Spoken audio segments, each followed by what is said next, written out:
কি এখনো ভাবছেন মেডিক্লেম করাবেন কি না, কিংবা যখন শরীর খারাপ হবে তখন মেডিক্লেম করাবেন? অত সোজা নয়। একটা মেডিক্লেম করার মিনিমাম 2 থেকে 3 বছর পর আপনি ক্লেম পেতে শুরু করেন। আপনার মেডিক্লেম, ধরুন আপনার হার্টের প্রবলেম দেখা গেল, আপনি মেডিক্লেম করতে গেলেন, পাবেন না। আপনার আজকে একটা কিডনির প্রবলেম দেখা গেল, আপনি ভাবলেন যে হ্যাঁ এবার এবার আমার মেডিক্লেমটা দরকার, করে নিন, ক্লেম পাবেন না। যদি পলিসি হয়েও যায় আপনার, ক্লেম পাবেন না। তো শরীর সুস্থ থাকতে থাকতে ছোট করে হলেও 5 লাখ টাকা দিয়ে শুরু করুন, একটা ছোট্ট করে মেডিক্লেম। আজকের দিনে আপনার এলআইসি নাও থাকতে পারে, মিউচুয়াল ফান্ড নাও থাকতে পারে, শেয়ারে ইনভেস্ট নাও থাকতে পারে, বাট মেডিক্লেম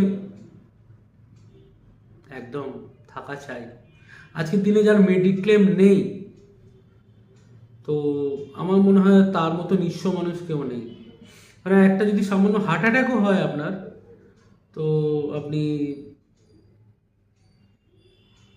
বিল 6.5 থেকে 7 লাখ টাকা অবধি যেতে পারে, 10 লাখ টাকা যেতে পারে, 15 লাখ টাকা অবধি যেতে পারে, অ্যাকর্ডিং টু ইয়োর সিচুয়েশন।